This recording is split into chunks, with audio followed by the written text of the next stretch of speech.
perspective would be interesting. And then, of course, we'll have picks at the end, and we'll get into a bit of Super Bowl trends by Hank at the end of the show. Right. All right. So the Super Bowl, the Super Bowl, the Super Bowl. It's upon us, boys. We're here. It is time for the Super Bowl. My favorite time of year. The numero uno matchup. The game that what is it, like 5 billion people are going to be watching, even in India or something like that. I think. Yeah. Everyone's watching, even aliens, even the aliens from Galaxy Quest are going to be watching it as well. Hey, that was a great movie. It was one of Tim Allen's best movies. Alan Rickman was in that movie. Sigourney Weaver was in that movie. That weird white guy that is like a side character in almost Hal Sparks. What? Hal Sparks. Yeah, he was in that movie.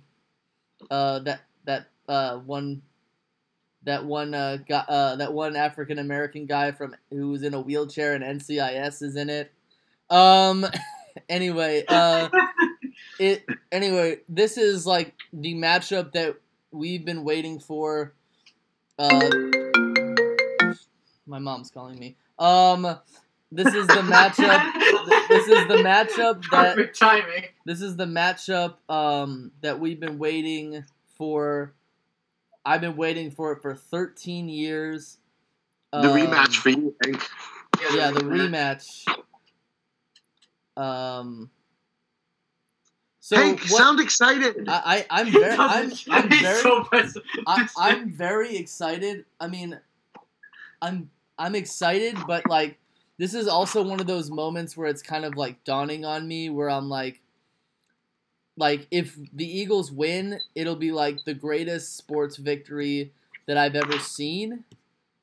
But if we lose, would you fly to Philadelphia for the parade if they won? No, I got work. and because substitute teachers. I know. Yeah, but education. No, I know, but you can't use up too many sick days. Yeah, that's the thing. Yeah, yeah.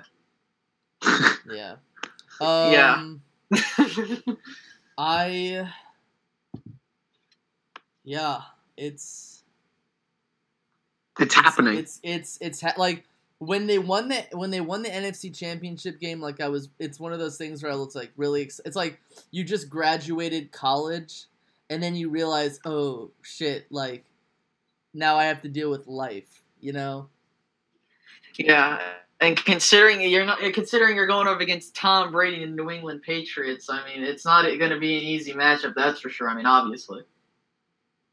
Yeah, it's gonna be a tough matchup, but I mean, leading up to this, we've seen how good and complete that Eagles team is, and the only thing I can say to you guys, the Eagles, is congratulations. I mean, you guys showed that. Not only was it Carson Wentz having an MVP year, but you guys have put together one heck of a team over there. So, pretty well against the Patriots. Yeah. And, you know, as long as you guys play the way you guys have played all year, I think you'll be fine. Yeah, I agree. It's Tom Brady. It's Tom Brady's chance to go down as the greatest quarterback of all time. You know. Yeah, it really is. This time. He's already. I mean, in my opinion, he's already the greatest quarterback of all time with the amount of Super Bowls that he's won, like the sheer number of Super Bowls that he's won. But I will say this: the Patriots are definitely beatable. You know, they are beatable. Well, yeah, obviously, they're definitely beatable. You know, my team with one of the worst head coaches we've ever had beat Tom Brady and Bill Belichick. So, do I think that this is going to be a walk in the park for the Patriots? No, but I do think that the way the Patriots play, you know, this game could really get away from the Eagles real fast if they're not on their game. I wanted to ask you guys what you thought was like the marquee matchup in this game and why? Each of you, like, one thing. Me personally, it's probably the marquee matchup if I'm New England is the linebackers of New England versus the Philadelphia Eagles run game. And I know that's a bit odd, but you have to keep in mind that the reason that the Eagles got this far was because they have a fine stable of running backs, and they use the run to open up the pass, which is key to why they're here. And so I think that if you're New England and you can limit the Eagles' run attack, you have well, obviously you should be in better shape. But if you're the Eagles, that has been a weak spot of the New England Patriots, is that middle interior of the field. And I think that if you attack that position, you should have a definite chance to win the game. So that's my key matchup. Yeah. What about you, Josh? I think the key matchup is going to be the pass rush of Philadelphia.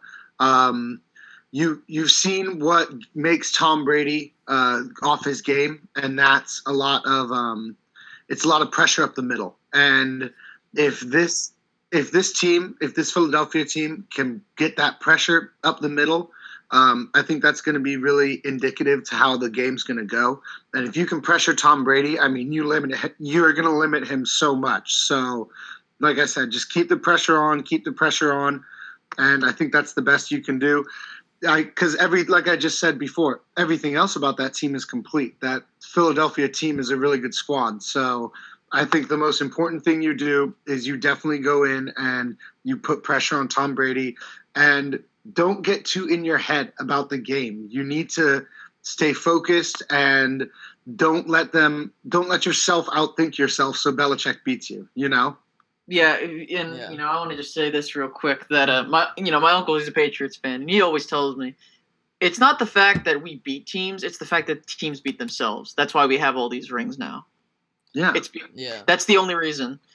Yeah, and for the most part. You really saw that in the last two Super Bowls that they won, with Seattle having like second and 1 at like the 2-yard line, and you've got Marshawn Lynch, one of the best running backs at the time, and he was like the best short distance running back. And you decide to pass the ball on 2nd and 1, and it's an interception, and that basically clinched the game. And then the Patriots are down 28-3 in the third quarter, and like by the grace of God and the fact that, I mean,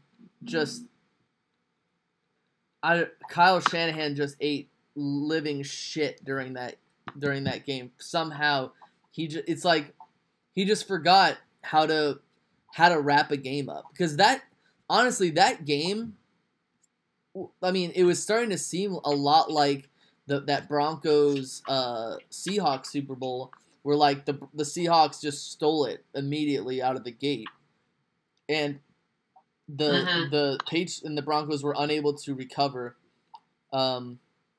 But I think my honest matchup is how the Patriots offense matches up against the Eagles defense. Honestly, I think that Nick Foles can put up a few points. Of course, he has to get the ball into the end zone. That's what I've been preaching the last 2 weeks. But it's the fact that the Patriots offense presents so many matchup problems for opposing defenses.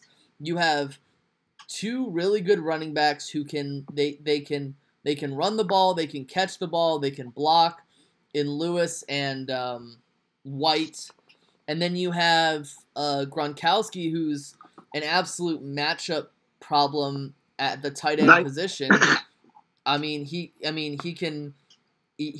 bigger. He's too big for safeties to tackle. He's too fast for linebackers to cover. I mean, in the like goal line fade routes, I mean, he's almost impossible to cover on fade routes at the goal line.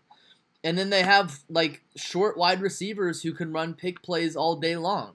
So, and you can't run too much man or you're going to get tired, and you can't run too much zone or else Tom Brady's just going to pick you apart. And if if the Eagles allow Brady to get into a rhythm, he will no huddle down the field, and they will be unable to rotate their defensive linemen, which they've been so good at. Yeah, exactly. And Ray Lewis was talking about, because they asked him, because Ray Lewis, they asked, how were you guys able to beat the Patriots? Because the Ravens used to be that Achilles heel for the Patriots for a minute there. Mm-hmm. And he was basically saying, he's like, you see how he runs the game basically from the field. He doesn't need to look to the sideline to see what play he needs to call, know? And Ray Lewis was saying, as a defense, you need to be able to know if this is how he's lining up, this is the play we need to run, So I think that's going to be important, like you said, being able to stay on the field, or the guys you have on the field, they need to know what they're doing. Yeah, and I just think that when you look at the situation in the matchup, now me personally, if I'm Philly, right, you cannot put your foot off the gas for 1 minute. Regardless if you're up by 10, 20, no, you got to put your foot on the gas, and you got to make sure you run away with the game, because the minute you take your foot off the gas pedal, trust me, Brady and the Patriots can march right down the field and score as fast as anybody else can. Or not even as fast as anybody else. Like, they can score really fast. I mean, especially in that AFC Championship game, we clearly saw that, even when the game, what were they down by, like 10 points in the fourth quarter? Mm-hmm. Yeah. And they managed to come back. And, and that's what's key is also, yes, and there were some questionable calls, which is a completely different subject. But looking at this game from a football perspective, you cannot let up. You got to play keep away, obviously. But what's key is you can't drain clock and not score. That is what is the worst thing that you can do, is drain clock but not score. Because if you do that, then all you're doing is playing right into the Patriots' hand. Yeah, you're basically doing their job. We remember the missed opportunities by the Atlanta Falcons in that sense, where they had a chance to kick a field goal to go up to have like 3 more points, and that was basically the outcome of the game. And Matt Bryant missed like a 40-yard field goal inside. So you can't do that. Mm-hmm. You can't do that at all. And you have to score against the Patriots. Yeah, and there's 3 facets to football. There's offense, defense, and special teams. You have to excel at all of them to be successful. Mm-hmm. That's very true. Mm-hmm. And if you and the thing is, like, again, like Ricky said, the Patriots make you make mistakes. There are very few games in which the Patriots ruin it for themselves, but it's still possible. And the only fear that I have is that the Eagles defenders won't be playing bump and run against the Patriots wide receivers. And we saw how Eli Manning was able to pick this team apart twice because they played too far off. So that's something that's kind of in the back of my mind. Like, it's kind of like an Aaron Rodgers thing. One of the reasons why the Eagles haven't been able to beat Aaron Rodgers is because that's all he does. He just short dump offs. Yeah, but that's what kills some teams. Like, because what happens is that the Patriots are built like that, and a lot of people. And it's funny because people ask, like, "Oh man, why do the Patriots look unstoppable?" They can be stopped. It's just people outsmart themselves, and they don't really like the Patriots run. And I'm not trying to say it's simple, because obviously it's not as simple as people think, but it's relatively simple compared to other offensive schemes. And considering it's very plug and play friendly in terms of players, And I don't know exactly the status of Gronk, but he plays a huge matchup, because if he plays in this game, I'm a bit worried if I'm obviously I'm not trying to say that the defense is all going to suddenly fall apart. No, but it's just a big matchup problem. He's going to play. Okay, yeah, obviously I think he's going to play. But he's got 2 weeks to hamper a concussion. I know that Bill Belichick likes to play his mind games, because sometimes there are idiot coaches out there who are like, Gronk is questionable and not attending practice. He probably won't play. Let's We'll prepare like he's not gonna play. It's like a mind game that Bill Belichick play. I mean, Yeah, like look he what did happened the to the exact Jags. same thing Look with what Brady 2 weeks ago. Yeah. So we'll obviously give our predictions at the end of the podcast, but I said that the Eagles would win one playoff game and play competitively all throughout, and so far I'm right. So hopefully the Super Bowl is a competitive one, and hopefully, the Eagles fight to the end. That's all I'm hoping for. Yeah, I don't want this to be a blowout regardless of the side, because normally we wait all of the year to, throughout all the playoffs. Thank God the playoffs were good this year.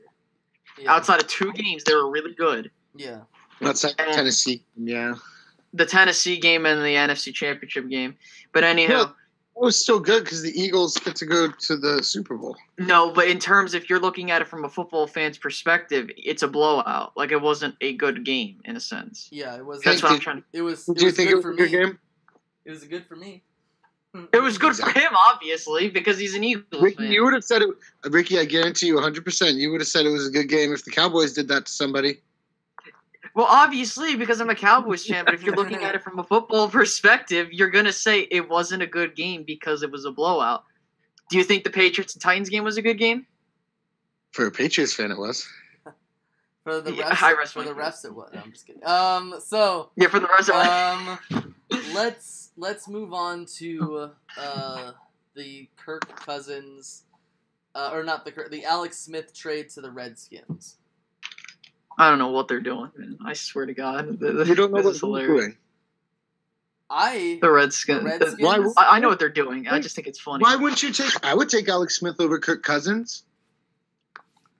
Would you not? No. For a third-round pick and a pretty decent quarterback? I think, honestly, it's actually not that... It's not as bad. It's not bad. It's not. I understand. Like, I get it. Like, if you look at it from a logistical standpoint, it's not bad. But the reason why I think it's laughable is because here's my thing. I understand that Kirk Cousins wants a lot of money. Okay, I get it. But my thing is that you're trading for Alex Smith, who is an older quarterback. Okay, I'm not trying to say he's bad. He's 33. I understand that, but the point is you're going from a guy that's been putting up pretty decent numbers for you, and now you're getting a guy who is coming from Kansas City, and I don't know how he's going to operate in Washington. I'm not trying to say he's going to be a bum, but what I'm trying to say is that you gave up assets to get this guy, right? So now quarterback's probably going to become a need a couple years down the line, so you don't know what's going to – like, for all we know, they could take a quarterback this year. I don't know. I'm not saying they will, but the point is if you're the Redskins, your game plan changes. I mean, slightly, but Alex Smith is honestly a better quarterback than Kirk Cousins is. Kirk Cousins isn't even a winning quarterback in his career. Is that his fault or is that his team's fault? I mean, don't we blame it on every other quarterback when he doesn't have a winning career record? I personally think it depends on the situation, but in this case, I can say the thing is that I don't think that Kirk Cousins is bad per se. Kirk Cousins is one of those guys who puts up a lot of good numbers, but he's probably not going to take you anywhere.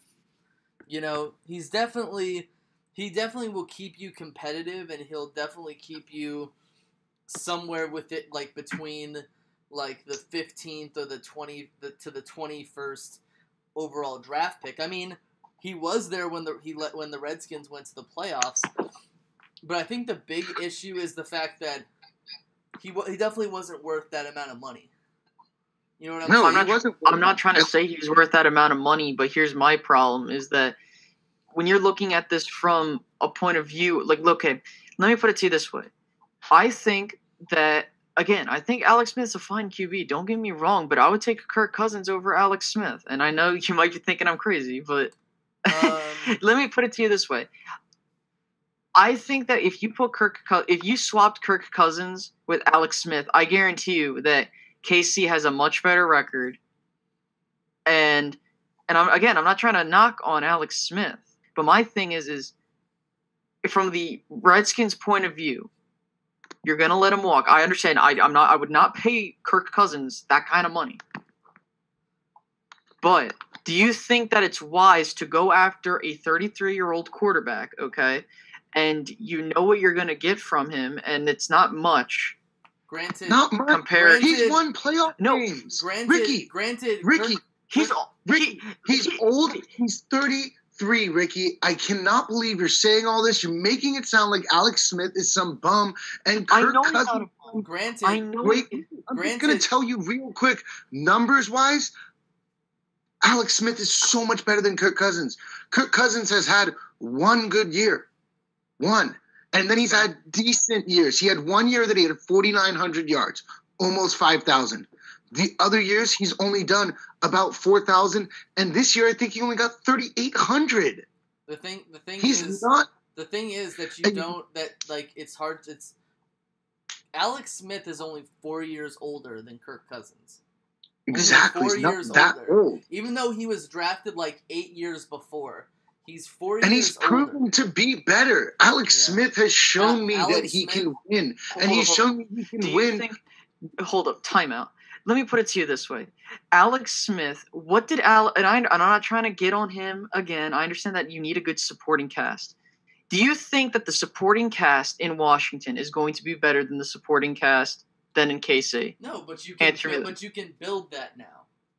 Now they don't have to worry about drafting a quarterback because that's what they were worried about. Exactly.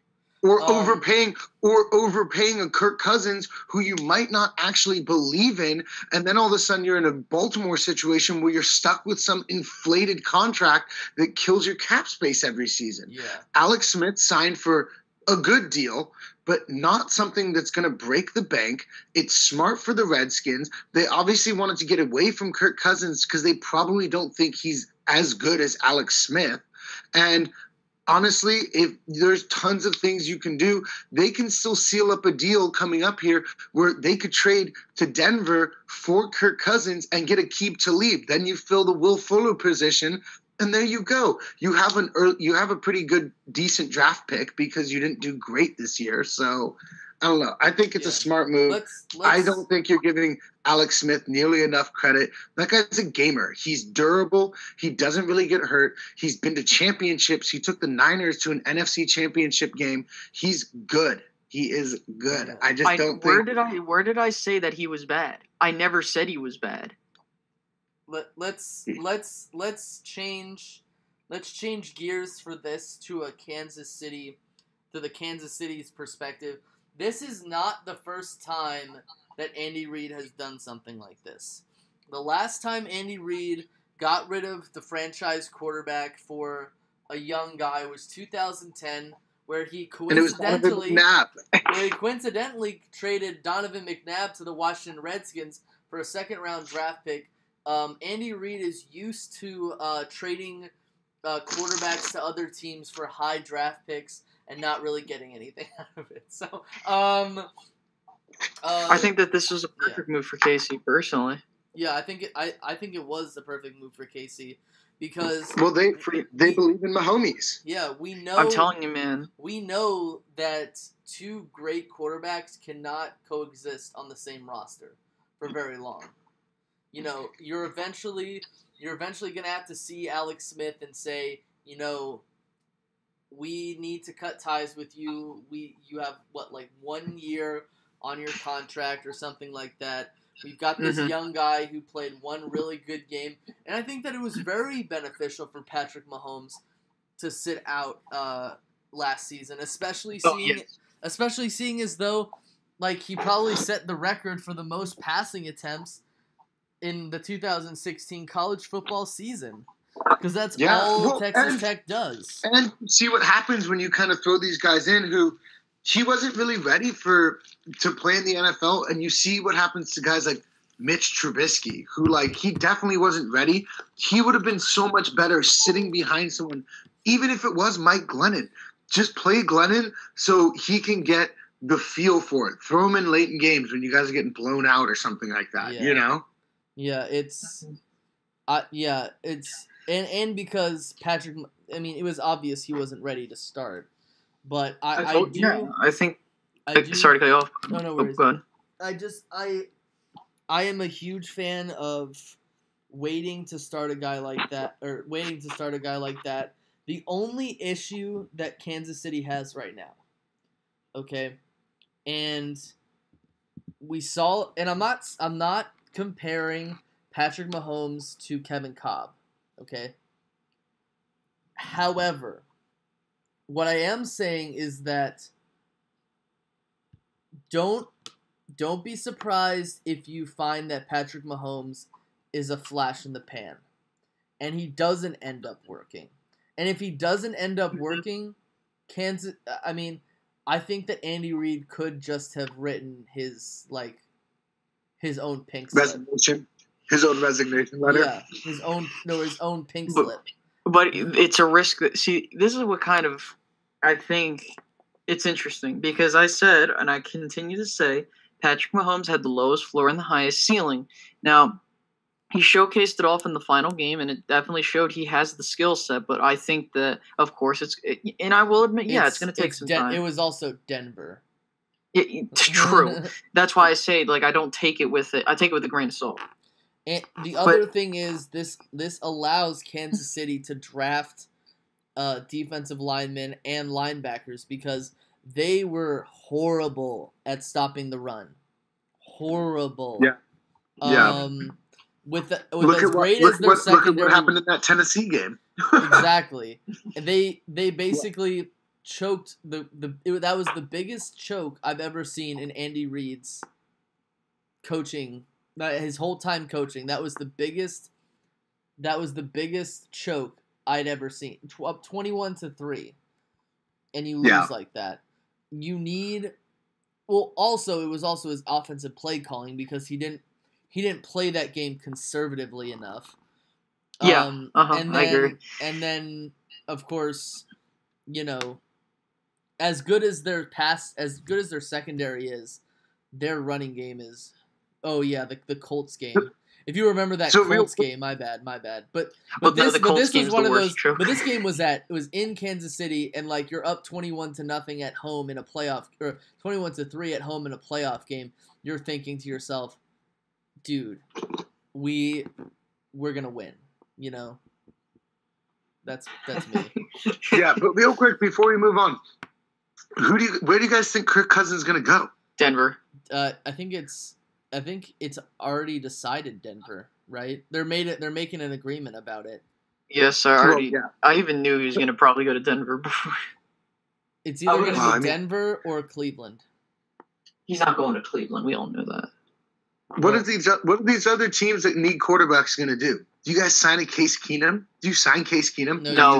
What's going to happen is they're going to panic and they're going to draft. They're going to trade up and take one. They're going to take.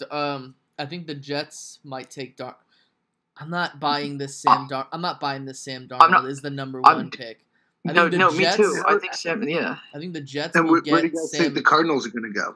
Do you think they're going to go quarterback too? Yes, yeah. I think they're going to take Josh Rosen. I think they're going to trade him and get him. Yeah. You don't think any of these teams? You don't think any of those teams are going to try to get a free agent? I think the Vikings are going to re-sign Case Keenum. And Sam Bradford goes on the market? I think they're going to. Done. You think he's done? You think he's going to retire?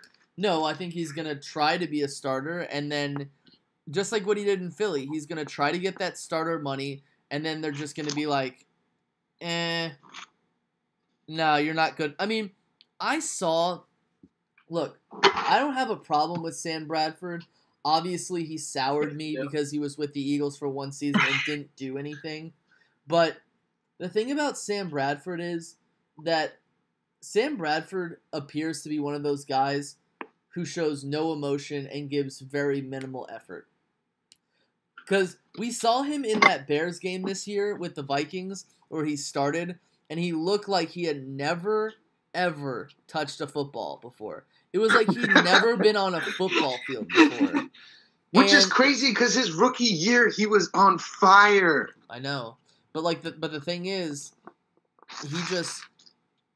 it's like he got drafted first overall. He's supposed to be this amazing, like, blue chip prospect, and he fizzled. He fizzled, and he fizzled fast, or what is it? He broke down faster than a cheap hooker or something like that, or he broke down faster than a 1982 Scirocco. But like, I will say, I have no problem with Sam Bradford. It's just he's not worth the money. He's not worth the time. If Case Keenum can come in and say, you know what, I can play better than Sam Bradford, and that's exactly what Case Keenum did. Case Keenum went right in and practically won that game as a starter for the Vikings, as like a cleanup kind of guy. So yeah, to me, I don't see it. I mean, maybe there's a team out there that gets desperate and pursues a team like Sam Bradford, but not. I don't see a team serious enough to do it.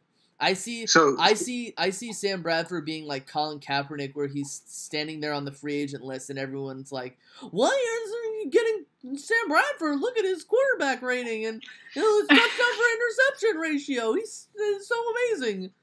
So you're telling me though that the Jets, the Browns, and the Cardinals are all going to draft quarterbacks.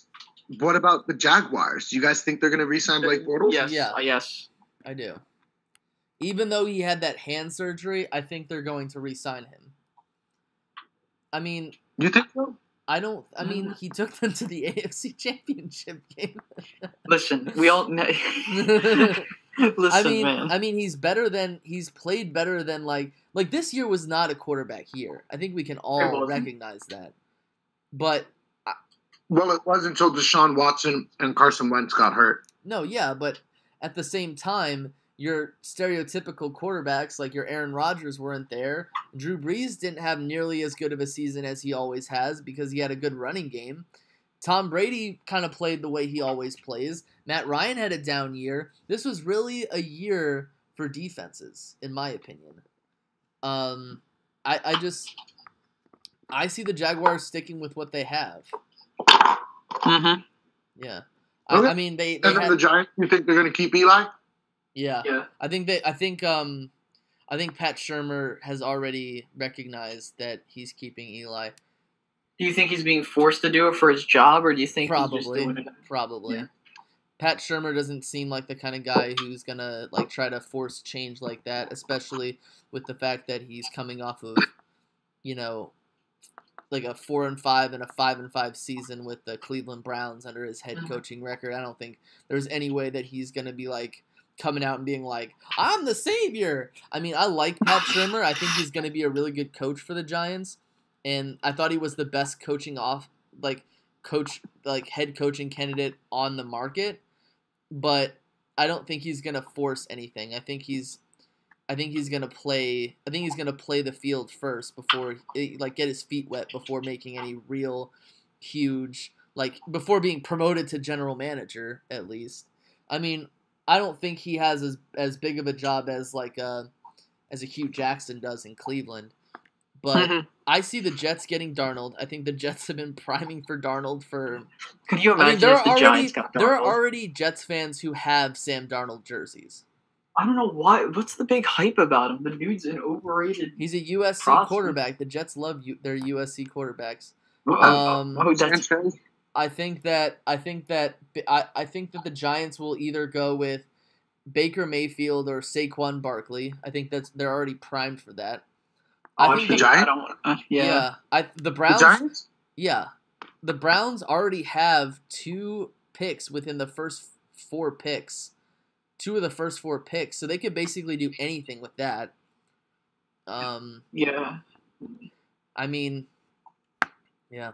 Do you guys want? Let's talk about the Redskins, the actual Redskins, not who's going to quarterback them.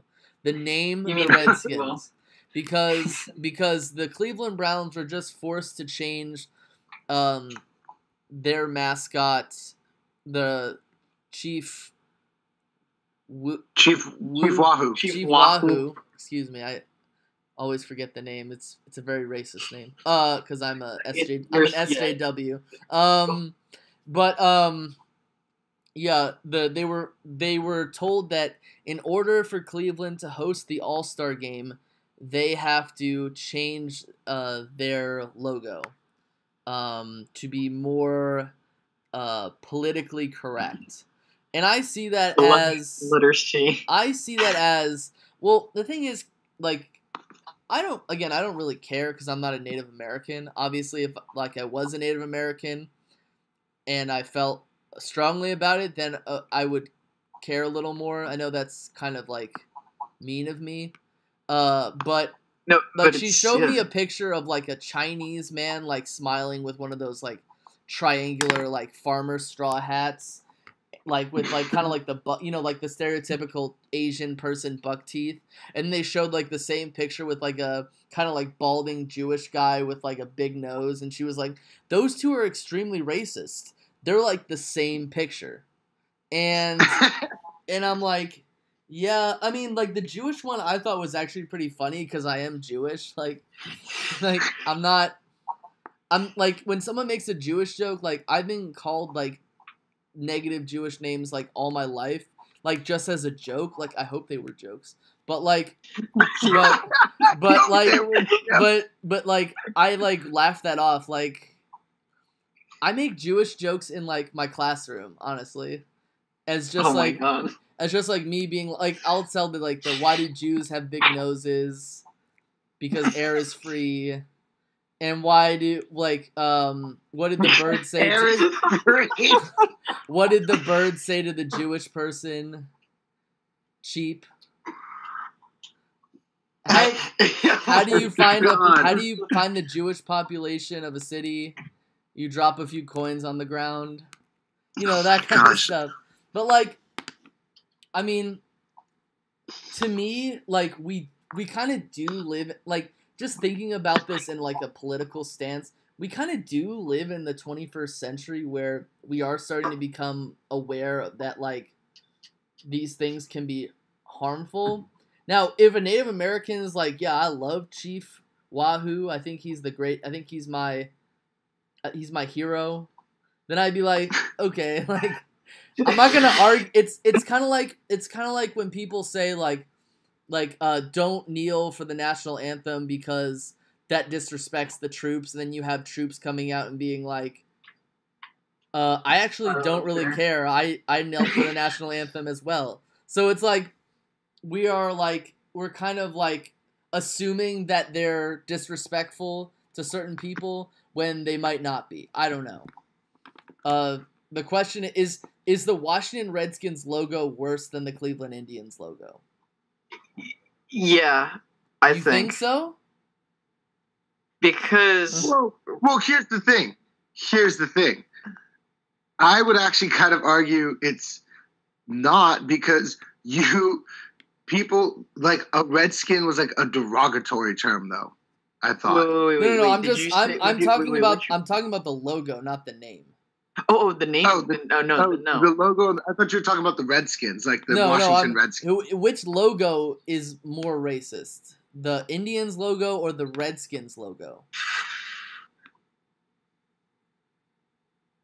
I don't know. I honest to God don't know, because it's like I would one's a cartoon caricature, the other. Why couldn't they just be smart and be like the Chiefs? That's super. Because the Chiefs, you know what I mean? Like no one really gets offended at that. The Chiefs were created later. The Chiefs were created in like the 50s or the 60s. The Redskins were created in like the early 30s, when like teams, when there were a lot of good like professional sports teams called like the Indians, like the Boston Indians or something like that, or for like football or something like that. So it was like a trend. But I would say that the Redskins logo is less racist than the Indians logo. But I do you think that, again, I don't really have an opinion about this one way or another. Do you think that the Redskins should be forced to change their logo? I would argue possibly the name, but as for the logo, I mean that probably goes hand in hand with the name. Should they be the only reason should they be forced to change their name? Let me put it to you this way. I think that I think Redskins a derogatory term, obviously, and people might think I'm being insensitive or sensitive or whatever. It's like no, like if you like, that's like if you had a team called the San Diego Wetbacks. Like it literally is a derogatory term. I mean, obviously, it's not as derogatory as some other words, but I can say for like I even said like I don't care about some of the other ones, but I will say that I think the Redskins name needs to get changed. Needs to take procedures to get changed because it's a derogatory term. Like Indians is just a misconception of a name. You know what I mean?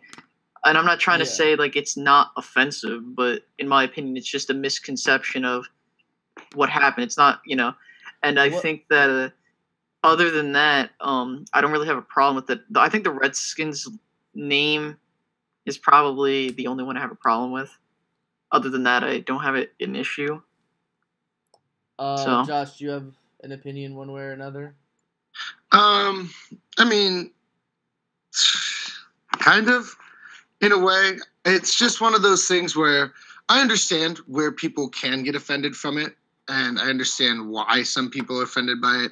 I just kind of want to know, like, how many people are offended by it.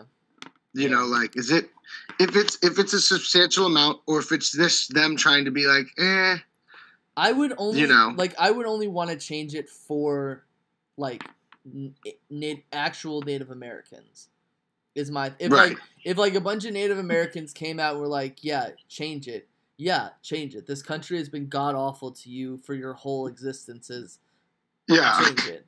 But what can Daniel, besides changing the name, what can Daniel Snyder do to help make it seem like he's trying to help the situation besides changing it? I don't really know. I don't really know. Yeah, I mean, he might just have to change it. It's like one of those things where you got to listen to the public, and if the public's sick and tired of hearing, of that being the term that's used, then we need to change it. Yeah, and of course the issue is the fact that the Redskins are kind of like are a company. It's an organization that's run by some short Jewish guy. So, but I mean, I don't know if it will be changed. I think the NFL can do a few things to like force them to change it, i.e., like fine them every so often, but. Like, to me, if the name never gets changed, I won't be too, like, upset about it. I know there are, like, some people who are, like, I think was Joe Buck who would only refer to the Redskins as Washington. Yeah. But, I mean, there are just so many other things on my mind than, like, than changing their name. Like, if they don't, it's fine. If they do, it's fine. I don't think my opinion will change one way or another if they do or they don't. Yeah. So let me get to, before we do our picks, right? Let me get to these 15 crazy Super Bowl trends that I saw on while browsing Facebook, aka the black hole. All right, so before you make your final decision to bet on the Patriots or the Eagles in Super Bowl 52, you want to know these 15 mind-blowing trends from Super Bowls past. Okay, the first one, the number one trend, lucky white jerseys. Teams wearing white have won 12 out of the last 13 Super Bowls. The one team that wore their home jerseys was the Green Bay Packers in Super Bowl 45. The New England Patriots are the home team and have decided to wear white to go towards that trend. Of course, there have been 3 teams in the NFL in recent memory who have decided to wear away jerseys. that being the Pittsburgh Steelers in Super Bowl 40, where they basically were the away team going into that Super Bowl and decided to wear their away jerseys in Detroit for that Super Bowl. The Denver Broncos did it in Super Bowl 50 because they're bad luck in the color orange. They've never won the Super Bowl while wearing orange. So they decided to wear their white jerseys, and I think the Patriots are doing it probably because Bill Belichick's really smart and he knows these trends, and he's probably a superstitious guy too, but the reason why they gave it is because their last 3 Super Bowls they've worn white. Trend number 2, favorites have dominated. Favorites are 34-17 straight up in Super Bowl history. The first 14 years of the Super Bowl, the favorites have always, I think, almost always won. Trend number 3, underdogs are striking back. Last year, the Patriots broke the trend of 5 straight underdogs winning the Super Bowl. I believe that being the New York Giants, the Baltimore Ravens, the Seattle Seahawks, the New England Patriots. So they broke that trend. Number 4, the AFC has been the stronger conference. The AFC has won 4 of the last 5 Super Bowls. The only NFC team to win was the Seattle Seahawks. Number 5, the NFC owns the North. The NFC is 4-5 in Super Bowls played in northern states. That being Minnesota, Michigan, Indiana, and New Jersey. The only AFC team recently that has won in a North state was the Pittsburgh Steelers, who played in Detroit in Super Bowl 40. Trend number 6, champions defend. Defending Super Bowl champions are 8-4 when they make it back to the Super Bowl the following year. The New England Patriots are making it back to the Super Bowl in the following year. Trend number 7, home sweet dome. NFC is 14-4 in Super Bowls played in domes, not included retractable roof domes. Trend number 8, when the top seeds clash, the NFC is king. When number 1 seeds meet in the Super Bowl, the NFC is 8-4. Trend number 9, defenses win championships. When the highest scoring offense meets the top-rated defense in the Super Bowl, the defense is 5-1. Obviously, the only exception to that rule was the San Francisco 49ers in Super Bowl 24 when they blew out the Denver Broncos. Trend number 10, regular season wins mean nothing. The team with the worst regular season record is 10-2 in the last 12 Super Bowls. Trend number 11, who needs experience? The team with fewer Super Bowl experienced players has won 7 of the last 11 Super Bowls. Trend number 12, and this is a funny one, halftime show significance. Since 2001, the AFC is 7-3 when halftime shows are male-led. Justin Timberlake is set to be the headline in Super Bowl 52 at the halftime show, and he is a male.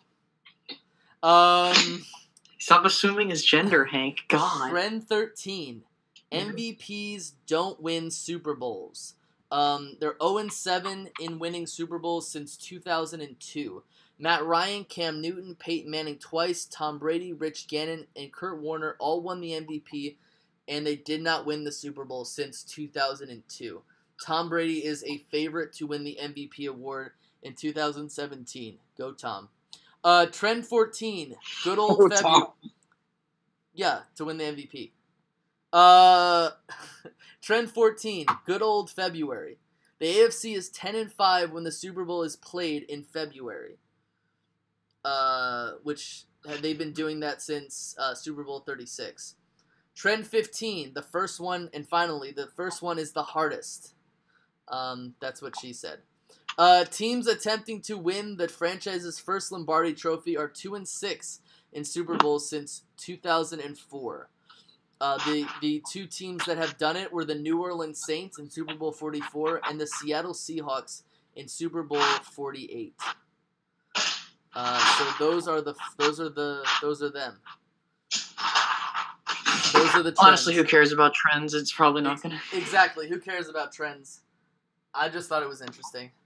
So Yeah. No, it's always funny. It's always fun to look up little stats like that, Hank. Yeah. Hey, you want to hear something interesting, Hank? what's up? So if you haven't paid attention, a couple years ago, so when the Patriots did their first, well, not the first, but like when they went 3 out of 4 in the early 2000s, they went up against an NFC West team in the Rams, an NFC South team in the Carolina Panthers, and then an NFC East team in the Eagles. Yeah. Fast forward, and you got the Seahawks, an NFC West team, an NFC South team in the Falcons, and now you got the Eagles again. So it's just interesting, some of these trends. And you know what's also key is that Super Bowl that was played in between was between an AFC West team and an NFC South team. History. Very true. All right, so I think we should get to our picks. Yeah. Sure. We'll put you for last since It's your Ricky, Super what are the standings? Okay, so Hank is leading 11-2. 11-2. Josh is 8-4. I'm 8-5, and DJ's 4-6. Now, this is going to be interesting because there's a couple ways that people can win. Now, okay, so the first one is you pick the right team to win. Okay. The second is the score. Yeah. And the third is Super Bowl MVP. Oh yes. So how it's going to work is that and to make it fair and so that everyone has a chance to win, if you pick the correct team, you get a point. Mm-hmm. Okay, you get a win. If you get the correct score, you get 3 points. Mm-hmm. And this is what's key. If you get Super Bowl MVP right, you get 2 points. But if you get it wrong, you get -1 point. And I know that seems kind of unfair, but it's to make things interesting. More or less for tiebreaker purposes. True. Now, who wants to go first? Ricky, why don't you go first? Since you guys are... No, you guys can... No. You go first. Your nemesis is... Go first, Ricky. Okay, no, I'm just joking. I'm gonna roll with New England 28-21. Please don't get it wrong. I think this is gonna be a competitive game down to the wire. I think that what's gonna happen is Philly will strike first. Philly will go into halftime with the lead, and then the Pats will come back and win the game. My Super Bowl MVP will be Tom Brady, even though someone else might have a pretty amazing performance for the Pats. I think that he's gonna get it because he's Tom Brady. Yeah, I just think that you got to keep in mind that also the Eagles do have a chance. Don't get me wrong, but you got to keep in mind that we don't know how the Patriots will respond, especially considering you give them 2 weeks to prepare. So that's fair. I think I'll go Hank because I'll save you guys. I'll save you for last since it's your team. I think it's going to be the Eagles, and I'm not just saying it because Hank's an Eagles fan, but it's because I've liked the Eagles. I thought they were a good team all year. I thought that Carson Wentz looked good last year. After the Eagles played the Ravens last year, Hank, remember we talked on the phone for like 20 minutes about how good that team's going to be in the future, Yeah. So I think that Carson Wentz and that whole Eagles squad has really shown it this year, and I have them winning this game, and it's going to be a tighter game though, and I think it's going to be 28-24. Okay. And who's going to be the MVP? My Super Bowl MVP. Oh gosh, guys, putting me on the spot.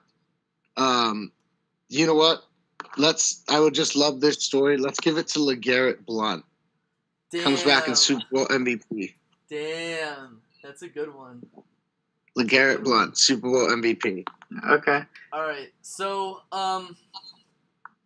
I haven't been shy about, picking my team in the postseason. Haven't done it that much in the past. Did it for the last 2 games. this team came in as underdogs going into the playoffs. The media basically, let's be honest, the media basically wrote them off. The media, the bettors, they basically wrote the Eagles off. They basically said that the Eagles would be the first seed in NFL history to be underdogs and to probably lose in the playoffs. And then they became the second team to have the same thing happen to them. They're underdogs going into this game.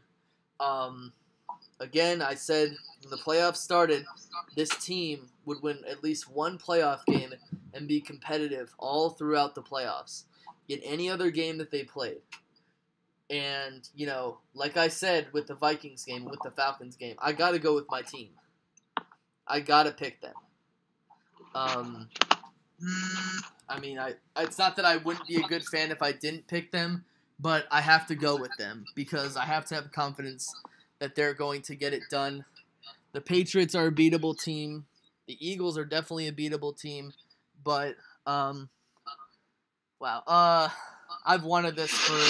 I know this is dragging on, but I've wanted this. I've wanted this for like what? It's been 13 years for this team to go out there and get their revenge on Tom Brady and Bill Belichick, two guys who absolutely ruined my childhood.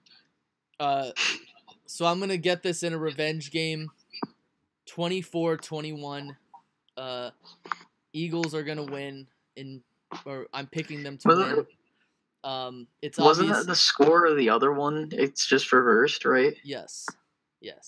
Okay. I have the Eagles winning 24-21 in a tough game, in a game in which, you know, I think the Eagles have a better defense this time, and I think by the grace of God, they're going to pull it off.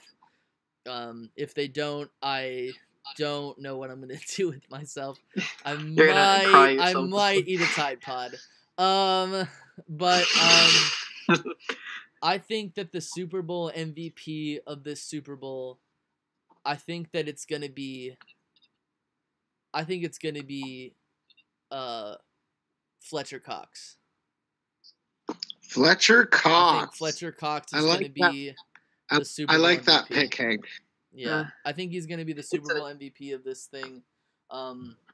He's played his heart out all season long. He's played his heart out all career long. Even with a terrible football team, I think, you know, he's going to become the MVP if the Eagles win. Yeah, I just think the Patriots are too good right now, man. I don't know.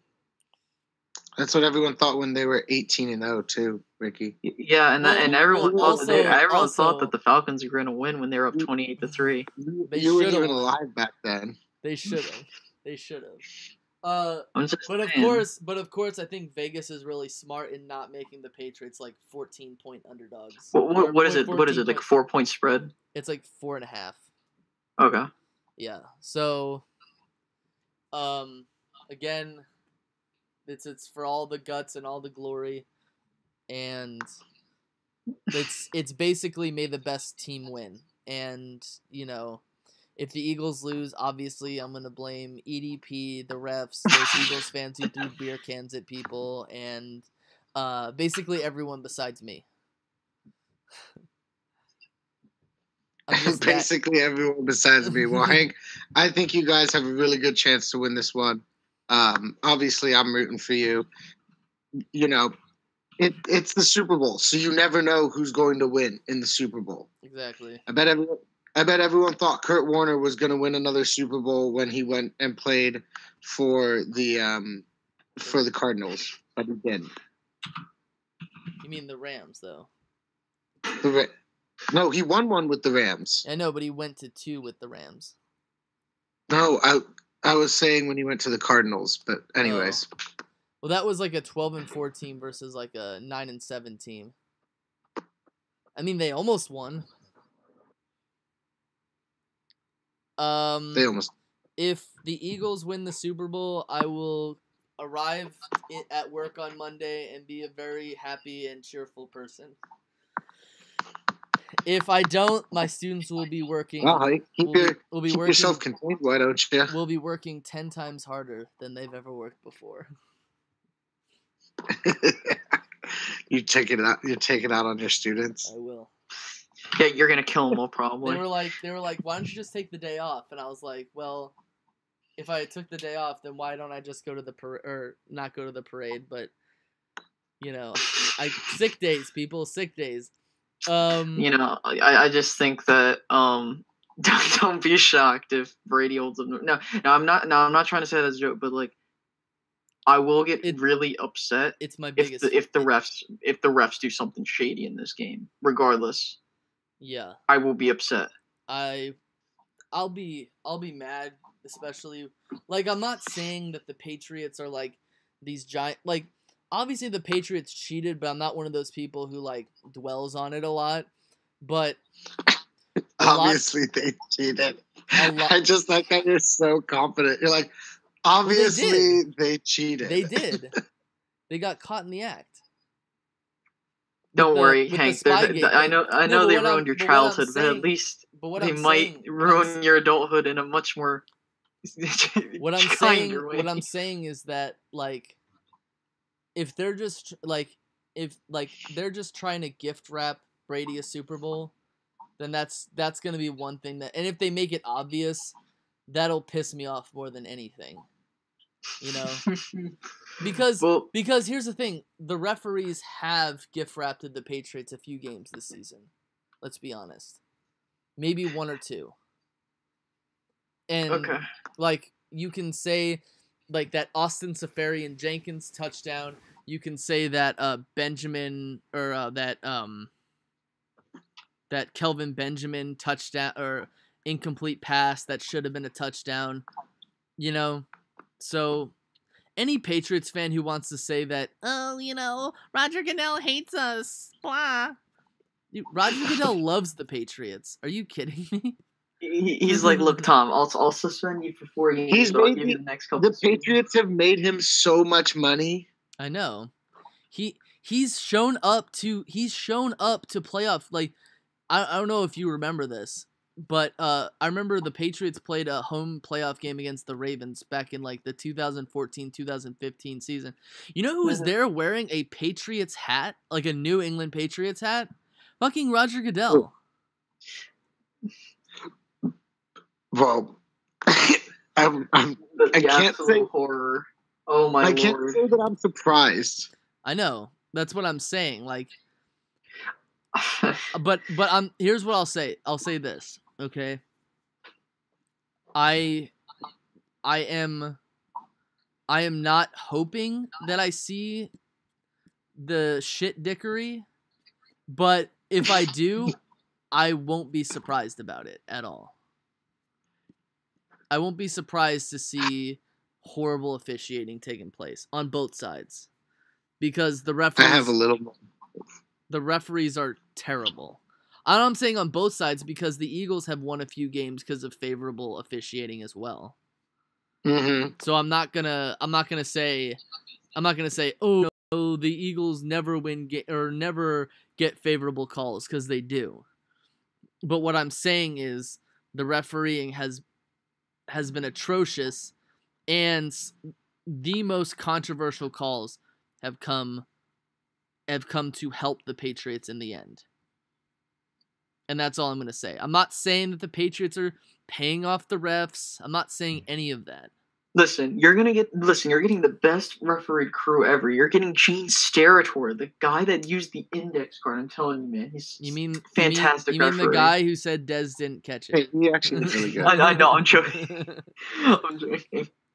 I'm glad. One thing I am glad about is the Super Bowl is not the Super Bowl of Pete Morelli. I am very happy about that. Oh my God! Could you imagine? Pete Morelli is never allowed to do another Eagles game for the rest of his life. Well, let me just put it to you this way. I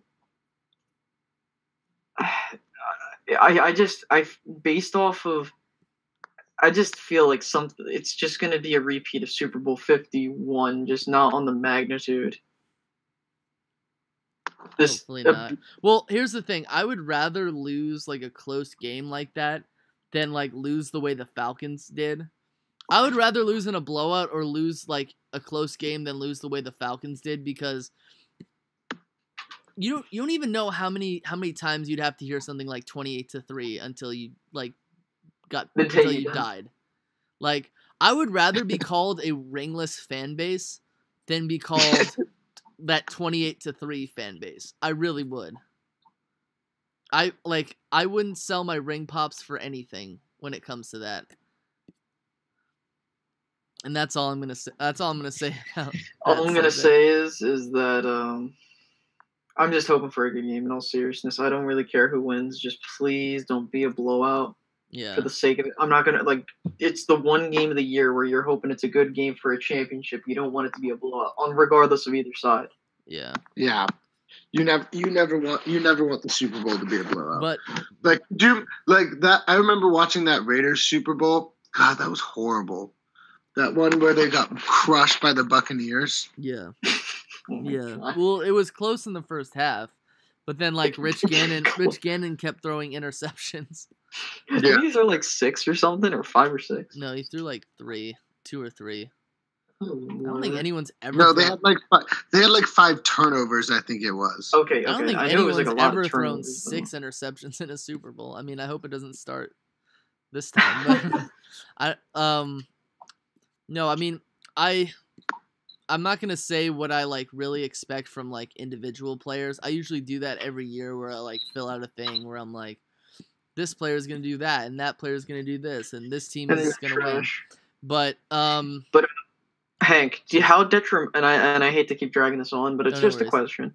How detrimental do you think for the future would it be for the team if they lose in either, like, could you give I guess if they lose, do you think it's bad, or do you think it's bad in a sense in the way they lose? Losing a Super Bowl in any way is bad. Okay. I mean, I know neither of you have ever I gotten don't- a chance yeah. to experience a loss in a Super Bowl, but it's pretty damaging, and I guess this will be the last thing we talk about, especially seeing as though the last time the Eagles lost a Super Bowl, well, first things first, their star wide receiver blamed the quarterback for the loss. Then he held out, and then they went on to the next season. Our starting quarterback, he got injured. He got injured the next season too. They went 6-10, and then they went 10-6 and got Jeff Garcia. They basically lost their window. Those 4 years basically were the lost window. The career of Andy Reid went down from there with the Philadelphia Eagles, as did Donovan McNabb's career. It basically set us back 10 years, maybe 10 years. Yeah. And that was one of the worst off seasons because of all the distractions. I don't foresee that happening with the Eagles this off season because the team is so close. I mean, they had a ton of personalities on that team, and they, like Freddie Mitchell and Terrell Owens and Corey Simon, they all just like pointed fingers at each other. But I would not wish the losing of a Super Bowl on anybody, like even my worst enemy, because you feel you made it to the biggest game on the biggest stage, and you ran the gauntlet. You lost like half of the important players on your team. You beat like 2 of the best defenses in the conference, and then you just lose. It's like you did nothing. Like you get nothing, you lose. Good day, sir. You know? Maybe you get to like party a little bit with Rob Gronkowski at some fucking Super Bowl party, and one of his 16-year-old like dancers or something like that. I think that's the only thing you really get. Not advocating for statutory rape. I'm just saying that's what Rob Gronkowski likes to do. You're gonna get hit with a. You're not advertiser friendly. Think of that. It's true, though. It's true. Oh, But I do. It's not fun to lose the Super, especially when you don't have a Super Bowl. What do you? Well, yeah, that is true. It feels shitty. It sucks, and NFL meme, like the moment you lose the Super Bowl, NFL memes and crying Jordans will come out, and It's just people a will be matter of laughing at how you lose for. it. People will be laughing for you for the rest of the year. They'll still be saying you're never gonna win a Super Bowl. You're never ever gonna win. You guys suck. The end. You'll always be the you'll like always depressing. be you'll always be the bridesmaid. You'll never be the thought bride. about this, haven't you? What? You've thought about this, haven't you? I have thought about this. I've thought about this ever since. This is why, like you've said, why aren't you as excited as you should be? And it's because I know this team can win, but if they lose, oh my god, it's not going to be pretty. Like I might have to quit social media, honestly. I might have like that Homer Simpson, like that Homer Simpson gif where he goes into the shrubberies or the bushes. Like I might just have to disappear for a while. Just disappear. Oh Lord. All right, so I think that's all we. Does anyone else have anything else they want to say? No, that's it. I mean, other than the fact that I think that, congrats Tom on your 6 right now. I'm kidding. I'm joking. I'm not being serious. No, but I hope it's a good game. In all seriousness, I do too. I just hope that this team learns something from their last Super Bowl loss, even though none of the same players are on the team. And I just, I hope it's a good, clean game. And as long as Nick Foles doesn't throw up and throw 3 picks, I think you're good. Well, you know why Donovan McNabb threw up, right? Because he was partying the night before. Why? Because he was hungover the night before. Also, Donovan McNabb, in almost every game he ever played in Jacksonville, he's always puked at the game, or in the state of Florida. He's like always puked. He once puked. He puked 2 years later in Tampa Bay because of the heat. Yeah, obviously. But yeah, I hope that this team has learned from their mistakes, and I hope that, just hoping for a win. I know they can do it. Yeah. I know they can do it. All right, guys. Well, I'm signing off. I got to get going here, so I got to walk Dragons. Yeah. But you guys have a great night, and go Eagles. Vince Papale. Go Tommy. Go Tommy, boy. Go Vince Papale, the greatest player in Philadelphia Eagles history, according to NFL memes. All right. Good night, guys. everybody. Well, I'll talk to you guys later, and Hank, hopefully I'll see you for the Super Bowl. Yep. All right, bye-bye now.